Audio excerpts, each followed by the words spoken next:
Yo, man, how y'all doing? It is Jay chilling in the building once again. Y'all already know what we're about to get into. Y'all make sure to like, comment, subscribe. Come to the ninth floor so y'all can learn game the right way. And today, we're going to be reacting to the legendary Clavicular, I think his name is. And this video is called The Internet's Most Depraved Looksmaxer. I got a huge boner too right now because I was just thinking about this hot chick from work. And I just took a bunch of Melanotan, as you know. So now I got a boner. So that's that. Every single That is an insane way to start off. I don't even know what drug he said but that is an insane way to start off here. Self-improvement guru you've ever seen online, the gym bro, the aesthetic coach, the glow-up mentor, they all tell you the same thing. Work hard, eat clean, stay disciplined. But for one influencer, that wasn't enough. He wanted perfection and he was willing to destroy himself for it. Clavicular once had a reputation as a confident, good-looking motivator whose advice helped young men feel better about themselves. He talked about confidence, skincare, fitness, and looksmaxing. The idea that you could literally optimize your face and body to achieve your ideal self. However, as his following exploded, so did his ego and his methods. What began as a harmless self-improvement trend would soon spiral into a nightmare of drugs, surgery, and self-harm. His fans began. And that's the thing with all this looksmaxing shit, right? Because it's like, there's only so much that you can do to your body before you just have to start doing surgery. Because like, this shit is genetic. It's a genetic lottery. If your mama ugly and your daddy ugly, you have a very high chance of being ugly. You know what I'm saying? And there's nothing you can really do about that. That's like the face that you got. There's nothing you can do about it, right? This new trend, especially with dudes, because like, I don't think looksmaxing, I think lookmaxing for girls has always been a thing because looks is like very important to girls. But with dudes, it's now getting to the point where it's like, I used to think the only surgery dudes ever got was like hair surgery. Like, you know, if you balding, you know, gotta go to Turkey right quick, get a cut up. But now I'm seeing dudes getting like chin lifts, they're getting leg extension surgery, they're getting like all this different type of shit just to get girls. Because that's really what it all comes down to. It has nothing to do with getting money, mindset, or anything. Like, I just want to get women. So they're willing to do all these expensive surgeries and stuff just to get the opposite sex. So it's kind of like, it would be odd, right, to see a couple where both got plastic surgery. Because I feel like how it usually goes is that a person with plastic surgery doesn't want to be with someone also with plastic surgery because they both know they're vain at the end of the day. They'll try to get with somebody regular. And I think that's probably what's going to end up happening to Clav at the end of the day. Began copying him, smashing their own bones, injecting steroids, even attempting at-home procedures while he laughed from behind the camera. He bragged about doing meth, cocaine, and steroids on live streams. He told thousands of young followers to do cocaine before going out, and somehow, the more chaotic he became, the faster he grew. Talking to Mike. Always do, if you want to go out and have success with girls, always do cocaine. In one instance, Clavicular mocked conservative commentator Charlie Kirk, who had recently passed away, saying that if he was more handsome, maybe he wouldn't have died. That's an insane statement. Because saying if he wasn't as ugly, he wouldn't have died is a crazy statement. Because it's like, bro got shot from a minute away. I don't even think the dude that shot him was even looking at his face like, oh, this ugly motherfucker, I have to kill him. Charlie Kirk, he does the debates. He basically says nothing. He's a normie at the end of the day.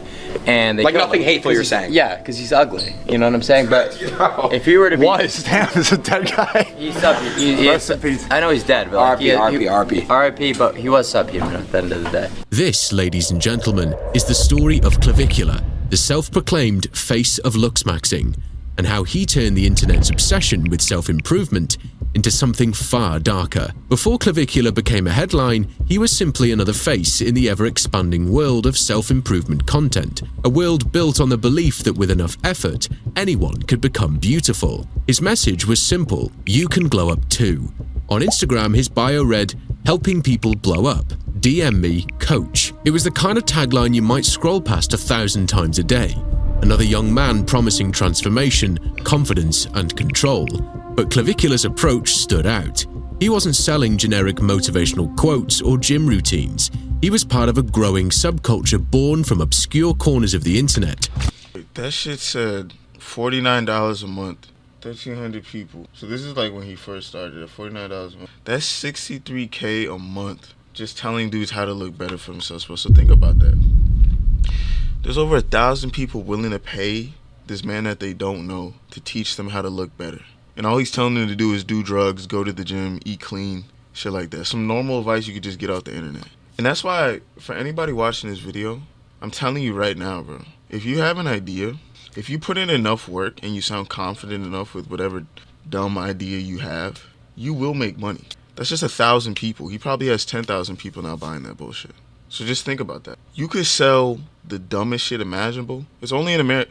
It's not even only in America, anywhere. If you just have the confidence and the charisma to sell it correctly, people buy stuff from confident people every day. That's what it all comes down to. And with this specifically, this is something where it's like, it's a never-ending cycle. So he's always going to make money off of this as long as he, like, you know, doesn't unfortunately pass away from drugs or whatever the hell he's doing. He can always make money off of this because there's always a new insecure man out there for whatever reason. It could be because he lost his job, lost his girl, got fat, and he's going to go online like how to gain confidence back, how to look better, bro. It's an infinite market, this type of shit. Advice is an infinite market. Looksmaxing. The term first appeared on incel and aesthetic forums, where users obsessed over facial symmetry, bone structure, and so-called sexual market value. It started as a pseudo-scientific hobby for men, convinced they could outsmart genetics. Over time, it evolved into a movement. Within Looksmaxing, there were two schools of thought. The first was soft-maxing, the harmless version. Fix your haircut, whiten your teeth, eat better, sleep more, and that kind of stuff. It was about maximizing what you already had. Then came hard-maxing, surgery, hormones, fillers, steroids. Anything to chase symmetry and dominance. On the darker side of those same forums, people discussed jaw implants, cheekbone augmentation, and even bone smashing, meaning to repeatedly hitting one's face in hopes of reshaping it. Killer leaned into the latter. His early content was aspirational, but you could already sense the extremity simmering beneath it. In his first YouTube shorts, he stood either shirtless or in a lab coat, talking about transformation and ascension, breaking down rumors. In one video, he went on about how no skincare product can save you. After that, it would only get weirder and weirder. To his fans, he was a motivational coach. To others, he is an image of obsession, wearing the mask of confidence. His TikToks followed a specific formula. In one video, he declared, "You don't need luck, you need improvement," while flexing.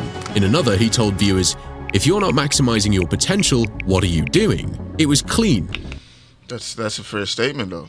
But if you have to buy augmentations, then your potential's already been reached at that point. Once you start having to get surgery, you know, once you get surgery, you have to start taking drugs, you have to start like reshaping yourself with money.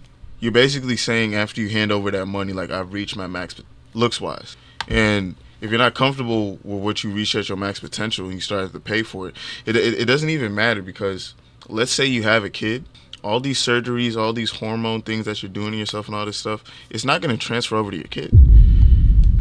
If you have like no jaw, you got an overbite, you got all this shit messed up with you, and you think it's not going to transfer to your kid, you're a fucking idiot. It's literally going to transfer over to your kid too. There's a chance. There's also a chance it won't, but it's like, you're doing all this to change your face. And then once you're on that cycle, you literally have to keep doing it. Otherwise, your body's not going to be able to respond correct. Like, this dude, like, when he turns 50, he might be able to still look like good on the outside, pause. But his inner body is going to be so messed up from all the drugs and stuff that he's taking, if he's still taking them in the amount he's taking right now. Confident and intoxicating for a generation of teenage boys who wanted control over their insecurities. As his audience grew, so did his collaborations. He began appearing on streams with rising online personalities, building clout in the same digital spaces that had once bred Looksmaxing's earliest communities. To his audience, he wasn't just another influencer, he was proof that perfection could be engineered, if you were willing to destroy yourself for it. Killer's influence spread, so did a single word that defined his entire identity: ascend. In almost every clip, post and livestream, He repeated it like a mantra. You have to ascend, he'd tell his viewers. You're either ascending or decaying. To ascend in Clav's world meant to improve your looks, to rise above mediocrity through whatever means necessary, or to not just listen to your doctors. But over time, the word stopped meaning self-improvement. It became something closer to salvation. He wasn't just promoting skincare routines or better lighting anymore. He began talking about testosterone replacement therapy, facial enhancements, and injectable peptides as if they were basic hygiene. He made an entire video titled, "If you're not doing steroids, what are you doing?" In another video, he joked that he'd been awake for 3 days on crystal meth, talking as if it was just another step in the process of self-discovery. The top comment called the video the first step of the crash-out stage that we've seen in many extreme creators before him. Clips of him recommending bone smashing, repeatedly striking one's own face to stimulate bone growth. Vicula called it DIY facial sculpting. Doctors called it permanent disfigurement. What began as a niche self-improvement philosophy mutated into a doctrine, a pseudo-religion for young men who believed that ugliness was a disease and Clav was the cure. His followers called themselves ascenders. They joined his online communities to share routines, compare jawlines, and post progress pictures. One of those spaces was Looksmax.org, a forum known for its mix of obsession and desperation. There, users discussed things like chin ratio, eye area harmony, and maxing potential. Threads with titles like "Is my bone..." And like, this shit is so odd that like, could you imagine? And I want all the guys that think about doing this type of stuff. Here's what I want you to imagine. Imagine your girl came in, or a girl that you were talking to came in and saw this was the type of stuff you were looking up. Do you think that she would fuck with you more or less if she knew that you were doing all this stuff to Looksmax? Like, this shit is equivalent to like having to hide it the same way people have to hide porn that they watch on their phone. Because it's like, you're so not happy with yourself. You're not willing to do it like the hard way. You're willing to spend thousands of dollars to just basically buy like battle pass stars or some shit. And it still won't help because you'll look good on the outside, but it's like it's the same way with the dudes that just spend all the time like just focus on the idea of money. If you don't build a personality behind any of the shit that you're doing, it can only last so long. I mean, so if your goal is just to like crack hoes, you know, stuff like that, you'll get some, but like you have to think about it like this. If the girl you're fucking with right now is only fucking with you because of how you look, she only deals with you because of how you look, you have to understand that all it'll take a man that looks either just like you with a little bit more personality for her to just never want to fuck with you ever again.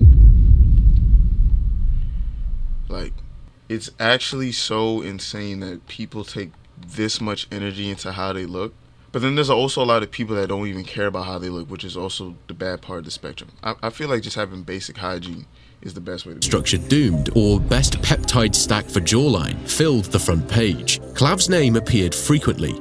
To many, he was proof that transformation through chemicals and surgery was real. Even in a stream with Aiden, he spoke about why he takes roids instead of going to the gym. Soon after, Clav launched a private school community, offering paid access to what he described as advanced ascension coaching. Behind the paywall, many shared photos of prescription vials, syringes, and before and after selfies. Others discussed minor procedures they planned to perform on themselves. While no one outside the group can confirm the full extent of what he encouraged, former members claimed that steroid cycles and risky self-experimentation were openly discussed. Inside his school, members discussed steroids, facial reconstruction, and self-surgery. And the most shocking part of all of this is that many are teenagers. On Reddit, threads began to appear questioning whether Clav's followers were getting out of control. Instead of getting social media algorithms to stop promoting body dysmorphia and unfair beauty standards to women, we instead decided to promote gender equality by also giving men body dysmorphia. He is objectively a very handsome guy, not gonna lie, but this whole BP shit and him making fun of people on TikTok ruins it for me. By this point, ascension was no longer a metaphor. It was an initiation, a way to prove loyalty through pain, chemicals, and risk. And Clavica, the man who had once promised his audience they could glow up, had now become the leader of something much darker. It was around this point that Clavicular stopped being a self-improvement coach and started becoming something else entirely. Then came the clip that changed everything. A young fan, barely in his 20s, filmed himself performing a DIY cosmetic procedure on his own face, injecting and cutting under his eyes while narrating what he'd learned from Clav's videos. The clip ends with his skin swollen and bleeding. The same footage would later appear on Clavicular's own channel, where he can be heard laughing in the background. The video racked up thousands. Like, this is not crazy to record. Shawty's getting fillers injected to her face for the whole world to see. That's not insane. And it's like, these things are designed to like where you're constantly going to need them. Like the filler in her face is going to dissolve and her face is going to get all droopy and she's going to need fillers again.